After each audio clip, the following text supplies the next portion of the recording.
숲속에는 이상한 법칙이 하나 있다. 배가 고플 때는 좀처럼 눈에 띄지 않던 열매가 어느 날 갑자기 붉게 물들기 시작하고 그 순간 숲 전체가 달콤한 향기로 가득 찬다.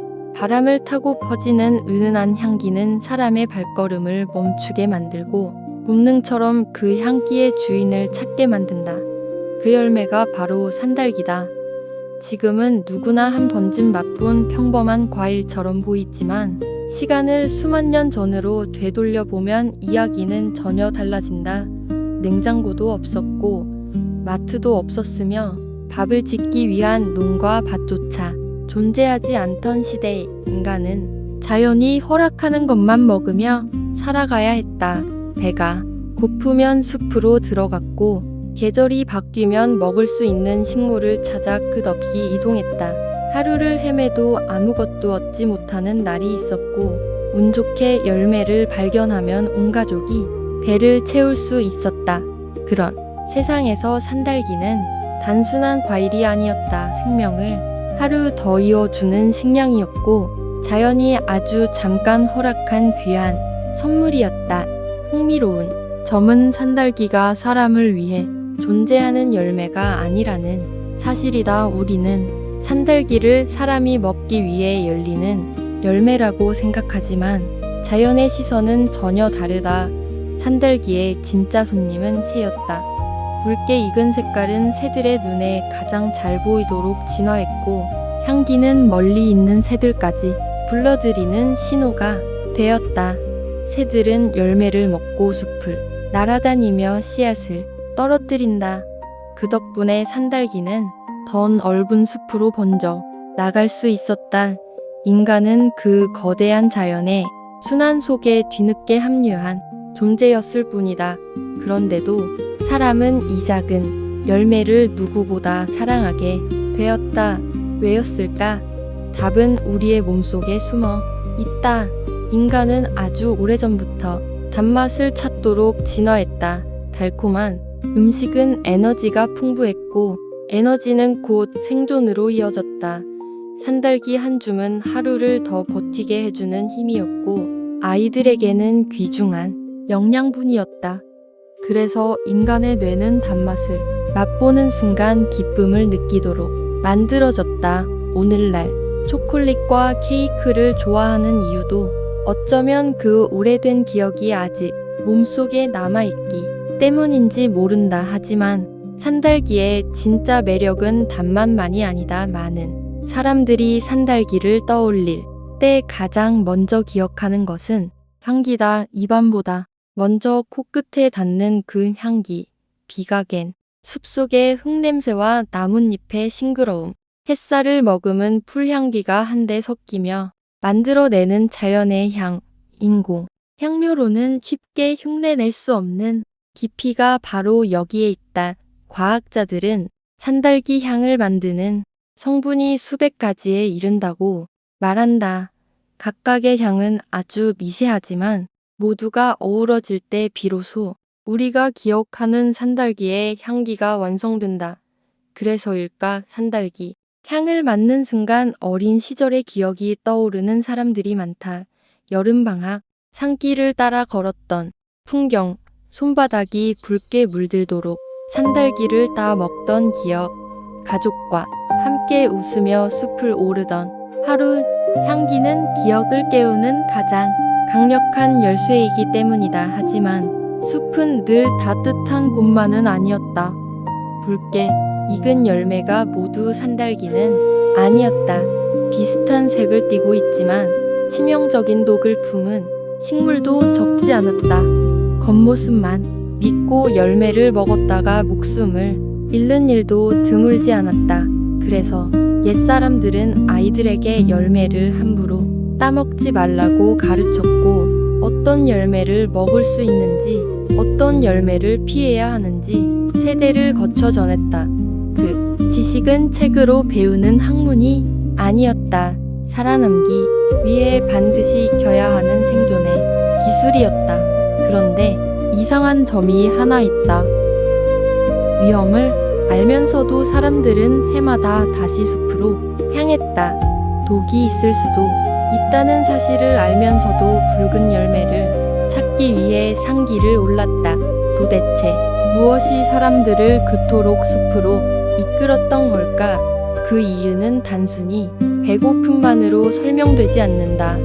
산딸기에는 사람의 발걸음을 멈추게 만드는 또 다른 비밀이 숨어 있었기 때문이다.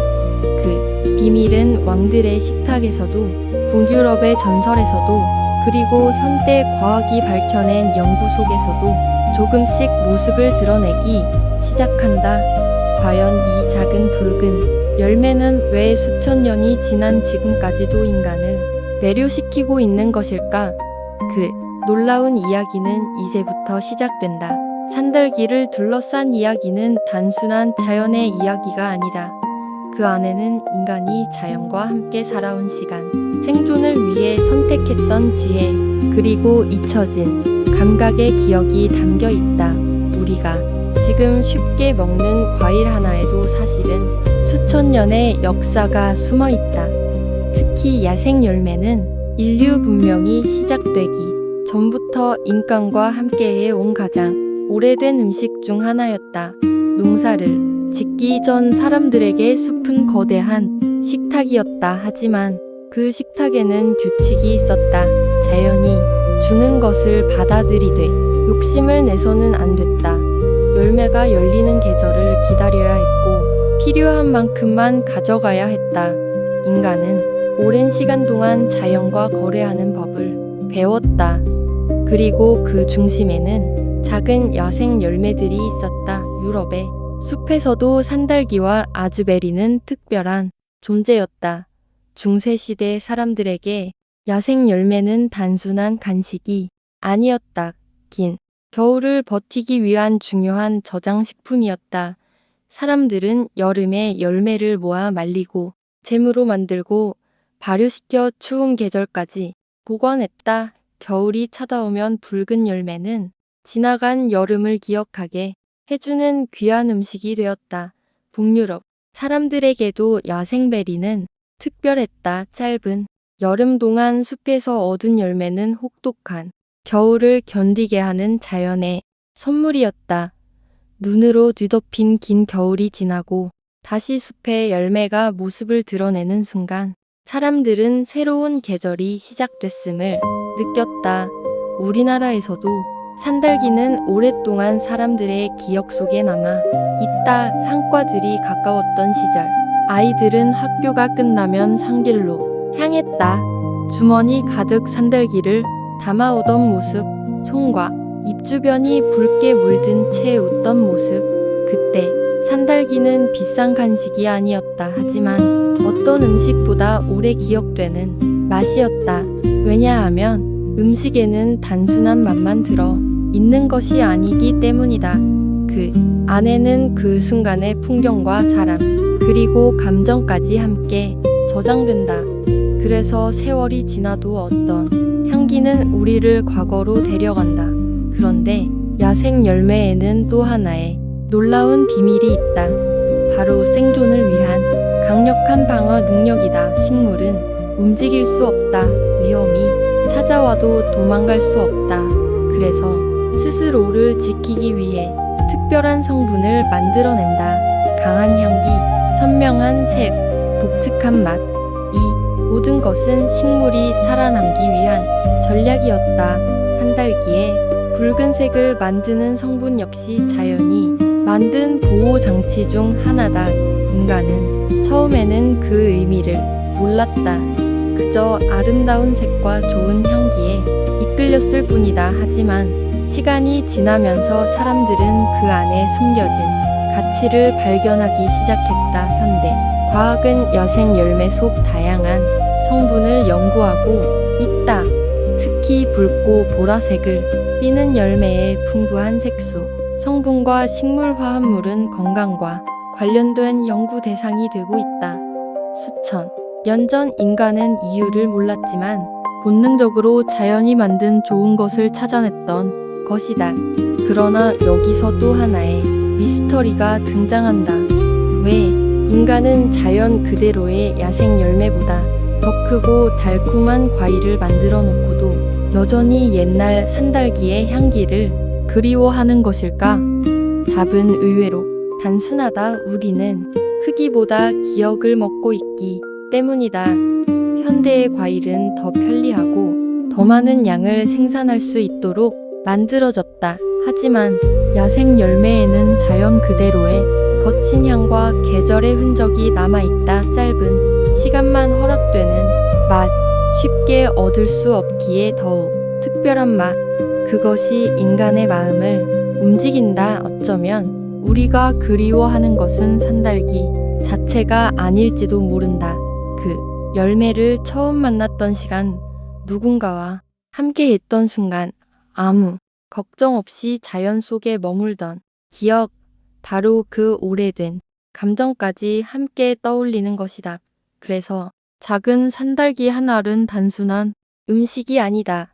그 안에는 인류의 어린 시절이 담겨 있다.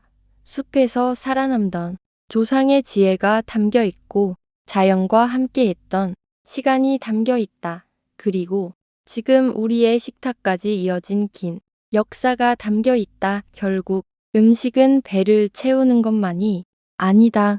음식은 인간이 어디에서 왔는지 기억하게 만드는 시간의 기록이다. 산딸기의 향기는 사라진 과거를 다시 불러오는 자연의 메시지인지도 모른다. 우리가 숲에서 발견한 작은 열매 하나 하지만 그 안에는 수만 년 동안 이어진 인간과 자연의 이야기가 들어있었다.